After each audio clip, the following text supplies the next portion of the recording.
Hi and welcome to another episode of Valita's Designs and Fresh Folds. Today I want to show you this box card. I found similar instructions for one of these on a blog called Stamping Videos. She's done it quite different, but I did a big search and I couldn't see any other type of instructions that were like mine. Her one was more origami orientated and it took like a 12 by 12 to fold it into the box, whereas this one here I've just used a piece of card and certain score lines and created the box that way. Okay, and once you pop that out, there's a little box there, and inside I've used the Stampin' Up stamp sets to just create some little gift tags. Great idea to send to someone just before Christmas if you like to get those early Christmas cards out. And if you want to do birthday tags, that would be a great idea because people could use that through the year with their tags that you put in there. You could put something a little bit thicker in. I reckon it would still look okay, you know, closed about that much. You can see a little gap there, but I think it would still work. Okay, so I just want to show you the instructions that I've come up with for this, and I'll have the links there to the other blog where I got the original idea from. Alright, you'll need to use a piece of A4 card.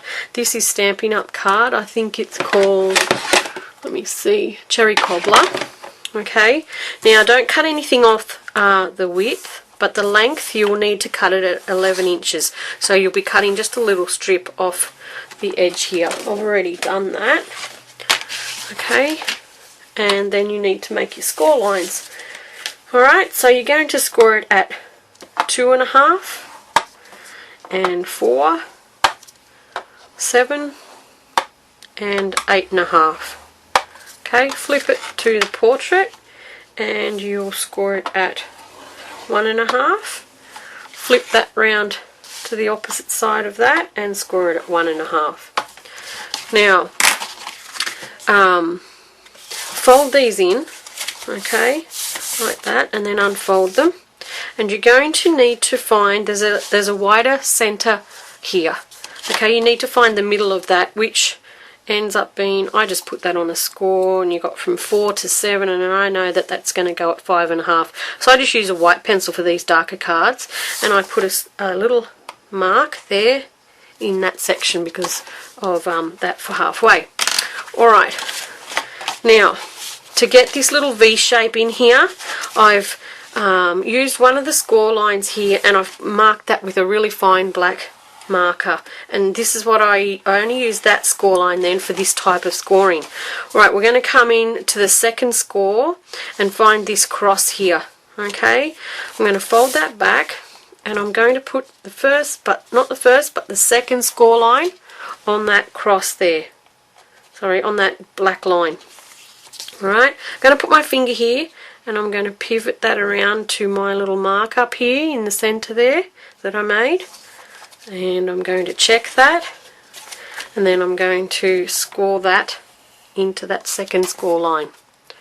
Alright, and to do the other one, you're going to put that second score line on the black mark that I've marked, on there. Okay, I'm going to put my finger there and pivot that till the middle here comes to the black line as well. Check it. And then I'm going to make a score line there, and that's going to give you a V shape. You can see that V shape in the line in the light there.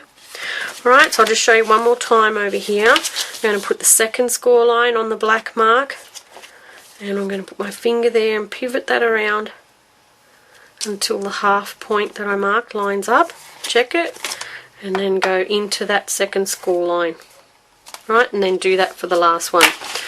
Alright, so then go ahead, flip it over, fold it back that way on the first score line, flip it back to the original side you're working with, go to the second score line and fold that inwards.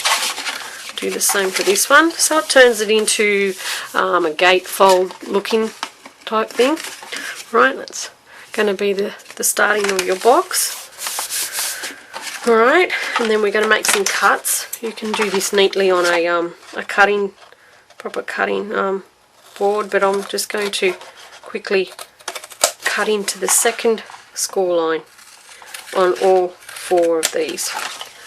Okay, so we've done 2, and we're just going to cut into the second score line. Okay, so we've got 4 big flaps there.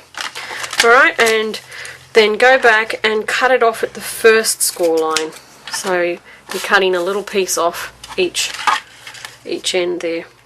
So cut them off, flip that over, cut that off.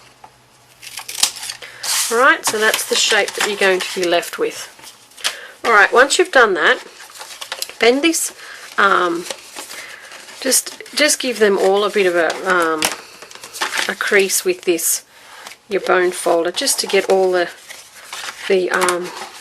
scores working well. Now this triangle section here, you want to bend it over like that. Give that a good push there with your score tool.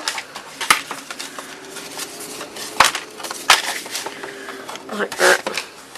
And then you're going to unfold that again. Okay.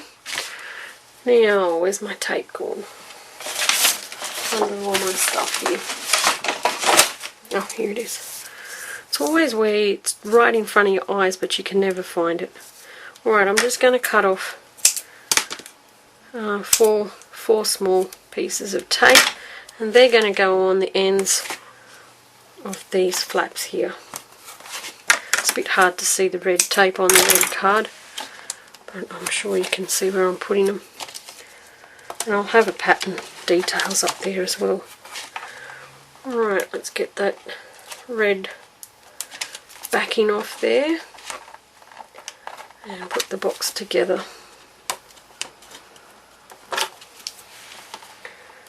I found this a lot easier than doing an origami style thing. I always get confused with origami. Alright, now to assemble it, just bring your box up, line up this second score line with the edge of that there, and just wrap it around the back. Just making sure that you line up the bottom there. Alright, so do that as well on here. I'm going to wrap that around. Yeah, and the last one like that.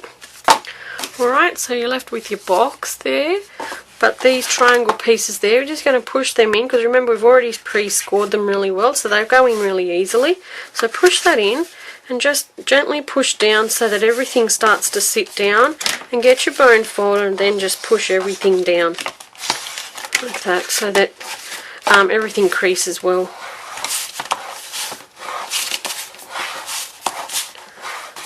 Like that, and that's your box made. Alright, so I just went ahead then and stamped decorations on the front. They're all Stampin' Up stamp sets. Inside I didn't glue my message in there, I left it loose. Not sure why, but I think at the time I wanted to write something on the back, because I didn't have enough room after I stamped that in there, but I just slipped that in. It won't come out anyway, so there's really no need to tape that down.